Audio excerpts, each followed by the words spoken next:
Egypt के गज़ा pyramid से 200 kilometre दूर रेड सी के करीब एक ऐसा एरिया है जिसको वादियु ज़र्फ़ कहा जाता है। देखा जाए तो यहाँ दूर दूर तक सिर्फ बंजर लाइमस्टोन के पहाड़ और टीले मौजूद हैं, लेकिन यहाँ एक ऐसा सीक्रेट स्पॉट भी मौजूद है जिसमें कुछ ऐसे राज छुपे हैं जिनको आज से 4500 साल पहले दफन किया गया था। इस वीरान जगह पर रेगिस्तान के बीचों बीच एक लाइमस्टोन का टीला है जो ऊपर से देखने पर तो मामूली सा टीला लगता है, लेकिन इसके अंदर पत्थरों को काट के कई सुरंगें बनाई गई हैं और इन सुरंगों को हज़ारों टन वजनी पत्थरों से ब्लॉक किया गया है।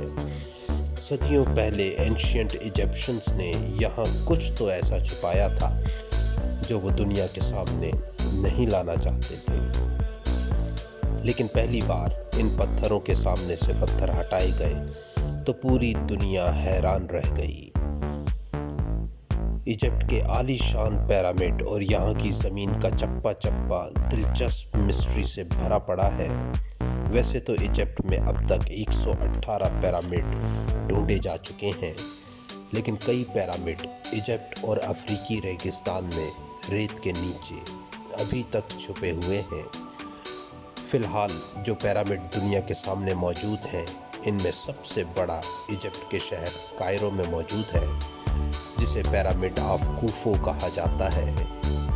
480 फीट ऊंचा ये पिरामिड इजिप्शियन किंग खूफू ने बनवाया था, जबकि इसके बराबर में ही 450 फुट ऊंचा पिरामिड किंग खूफू के बेटे किंग काफरे ने बनवाया था। हैरत की बात तो ये है कि हर पिरामिड को बनाने में 25 लाख लाइमस्टोन के ब्लॉक इस्तेमाल हुए थे और हर एक ब्लॉक का वज़न 2500 किलोग्राम बताया जाता है। ये इतना ही वज़न है जितना 2 भारी भरकम कारों का वज़न बनता है। इतना ज़्यादा वज़न 480 फीट बुलंदी तक लेकर जाना और हर एक ब्लॉक को परफेक्ट एंगल पर रखना एक ऐसा टास्क है जिसको आज के दौर में मशीनरी की मदद से परफॉर्म करने में भी कई साल लग सकते हैं। तो सोचिए, ये काम सदियों पहले बग़ैर मशीनरी के कैसे किया गया होगा। जिस जगह ये पिरामिड बने हैं, ये जगह किसी दौर में एंशिएंट इजिप्शियंस का एक शहर हुआ करता था, लेकिन फिर नामालूम वजूहात की बिना पर पूरा एरिया कई फीट रेत के अंदर धंस गया। अगले 100 सालों तक यहाँ से रेत हटाने के लिए एक्सकलेशन का काम चलता रहा और सन 1980 में पहली बार यहाँ एक मेजर डिस्कवरी हुई। पिरामिड ऑफ काफरे के पास से उन वर्कर्स के ढांचे मिले जिन्होंने खूफू के बेटे काफरे का पिरामिड बनाया था। इनकी स्केलेटन का मुआयना करने के बाद मालूम पड़ा कि ये लोग स्लेव्स नहीं थे, क्योंकि इनको अच्छा खाना खिलाया जाता था और इनकी मरहम पट्टी भी की जाती थी। बदकिस्मती से किंग खूफू के मरने के बाद ये जगह कई सालों तक लुटेरों के रहमो करम पर थी। इसी वजह से न ही यहाँ से कोई पपायरस यानी रिटन डॉक्यूमेंट मिला और न ही कोई ऐसा सबूत मिला जिससे ये पता लगाया जा सके कि पिरामिड कब और कैसे बनाए गए थे। पिरामिड साइट से 200 किलोमीटर के फासले पर रेड सी के साहिल पर आर्कोलॉजिस्ट को एक पुरानी कश्ती मिली जिस पर लिखा था कि ये किंग खूफू के ज़माने में इस्तेमाल किया जाता था। समुंदर के पास से मिलने वाला स्ट्रक्चर इतना बड़ा था कि इसमें आराम से बहुत सारे लोग रहकर काम कर सकते थे। जब इस एरिया में सर्चिंग की गई तो यहाँ समुंदर के अंदर से एंकर्स भी मिले। इस दौर में पत्थरों से बने एंकर्स का इस्तेमाल किया जाता था, जिनमें रस्सियाँ बांधकर बड़े बड़े शिप्स को पार्क किया जाता था। स्टोन एंकर्स यहाँ बड़ी तादाद में पाए गए थे, जिससे ये पता चलता है कि ये 4500 साल पहले एक सी पोर्ट हुआ करता था। जब पोर्ट था तो जाहिर है यहाँ चलने वाली कश्तियाँ और उनके पुर्जे भी आसपास ही रखे जाते होंगे और एक्सपर्ट्स को इन कश्तियों की तलाश थी।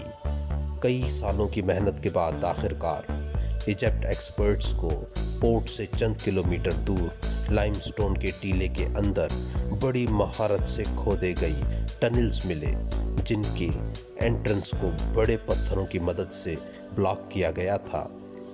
लेकिन आर्कोलॉजिस्ट की टीम की इस बात का बिल्कुल भी अंदाज़ा नहीं था कि यहाँ से उनको कश्तियों से बढ़कर भी कुछ ख़ास एविडेंसेस मिलने वाले हैं। जब इन एंट्रेंस के सामने से पत्थर हटाए गए तो अंदर वो मंजर देखने को मिला जो पिछले 4500 साल से किसी ने भी नहीं देखा था। काफ़ी बड़े टनल रूम्स में से कोई बोट तो नहीं मिली, लेकिन बोट्स के सुराख ज़रूर मिले। इन सुराख के अलावा कई पत्थरों पर किंग कोफो का नाम भी लिखा था। इजिप्ट एक्सपर्ट्स इस नाम से अच्छी तरह वाकिफ़ थे क्योंकि उन्होंने ये नाम पहले ही देख रखा था। इन पत्थरों पर लिखा था, हमारा खुदा कूफू हमारी हिफाजत करे। इस सीक्रेट रूम की जब तहकीकात की गई तो हैरत अंगेज़ तौर पर बहुत ही खस्ता हालत में पपायरस भी मिला जो एक भारी पत्थर के नीचे दबा हुआ था। इस दौर में सारी कार्रवाई इन पपायरस में ही की जाती थी। ये नया मिलने वाला पपायरस पूरी दुनिया में मिलने वाले पपायरस में से सबसे पुराना था। पूरे 6 साल की मेहनत के बाद जब इस पपायरस को रिस्टोर किया गया तो किंग कोफो के दौर की चंद झलकियाँ नजर आने लगीं। इस पपायरस को देखने वाला, लिखने वाला मिरर नामी एक सुपरवाइज़र था जो किंग कोफो के लिए काम करता था। इन ग्राफिक्स को देखकर समझना और फिर इनकी लॉजिक्स बनाना इजिप्ट एक्सपर्ट्स के लिए काफ़ी मुश्किल काम था। सबसे बड़ा सवाल ये था कि सुपरवाइज़र अपने 40 वर्कर्स के साथ यहाँ क्या कर रहा था और वो किंग कूफू के लिए क्या काम करता था। कई सालों की मेहनत के बाद पपायरस से ये मालूम हुआ कि मिरर नामी सुपरवाइज़र कॉपर को बोट से अनलोड करके इसको दरियाए नील तक पहुंचाता था। यहाँ से दोबारा लाद कर कॉपर को पिरामिड की साइट तक पहुंचाया जाता था। ये इन्फॉर्मेशन जानकर इजिप्ट एक्सपर्ट्स को सारी कहानी समझ आने लगी थी। उस दौर में आयरन तो हुआ नहीं करता था, इसी वजह से मिरर और उसकी टीम बोट्स में बैठकर सिनाई पेनिनसुला जाया करते थे। सिनाई में आज भी खासा कॉपर पाया जाता है। इजिप्ट एक्सपर्ट्स का मानना है कि वो सिर्फ एक बार ही में इतना ज़्यादा कॉपर ले आया करते थे कि अगले 2 साल तक इन्हें कॉपर की ज़रूरत नहीं पड़ती होगी। लेकिन सवाल ये पैदा हुआ कि पिरामिड की कंस्ट्रक्शन में कॉपर कहाँ इस्तेमाल हुआ, जबकि यहाँ तो सिर्फ लाइमस्टोन और ग्रेनाइट के पत्थर ही नज़र आते हैं। असल में कॉपर की मदद से वो टूल्स बनाते थे जिनसे वो लाइमस्टोन के ब्लॉक्स बनाने में इस्तेमाल किया जाता था। पिरामिड साइट से चंद किलोमीटर की दूरी पर मौजूद लाइमस्टोन के बड़े बड़े पहाड़ मौजूद हैं और इस जगह को तूरा कहा जाता है। इजिप्ट एक्सपर्ट्स को इस जगह से कई सबूत मिल चुके हैं जिनसे ये जाहिर होता है कि पिरामिड बनाने के लिए लाइमस्टोन के ब्लॉक्स यहाँ से काटे जाते थे। लेकिन आखिर कैसे इन भारी भरकम ब्लॉक्स को पहाड़ों से अलग किया जाता होगा, और वो भी परफेक्ट शेप में। ये जानने के लिए आर्कोलॉजिस्ट की एक टीम ने लाइमस्टोन की एक शेप ड्रा करके अपना वर्क एरिया डिफाइन किया और फिर कॉपर पर टूल्स की मदद से इसे काटना शुरू किया। पहले तो लाइमस्टोन को काटने में काफ़ी मुश्किल हो रही थी, लेकिन फिर पानी का इस्तेमाल किया गया। पानी के छिड़काव के बाद ये देखा गया कि लाइमस्टोन को काटने की स्पीड 5 गुना बढ़ गई है। 5 वर्कर्स को एक ब्लॉक काटने में पूरे 8 दिन लगे। लेकिन माहिरीन का मानना है कि एंशिएंट इजिप्शियंस काफ़ी एक्सपीरियंस थे, इसी वजह से ये काम 4 से 5 दिन में ही कर लेते होंगे। अब एक्सपर्ट्स को कूफू पिरामिड मिस्ट्री सॉल्व होते हुए दिखाई दे रही थी। एक्सपर्ट्स को अब ये जानना था कि इन भारी ब्लॉक्स को 480 फीट की बुलंदी पर कैसे पहुंचाया जाता होगा। बदकिस्मती से पिरामिड में ऐसा कोई सुराख नहीं छोड़ा गया था जिससे ये पता लगाया जा सके। इसी वजह से یہ جاننے کے لیے پیرامڈ سائٹ سے ہٹ کر ثبوت تلاش کرنے کی ضرورت تھی۔ غزہ میں پیرامڈ سائٹ سے 300 کلومیٹر کے فاصلے پر ریگستان کی کڑکتی گرمی کے درمیان ہٹ نوک کا مقام ہے، جہاں آرکیالوجسٹ کی ٹیم کو وہ جگہ ملی جہاں سے اینشینٹ ایجپشنز اسٹیچوز بنانے کے لیے ایک خاص قسم کا سٹون نکالا کرتے تھے۔ یہ پتھر ایجپشن ایلیویسٹر کے نام سے جانا جاتا ہے۔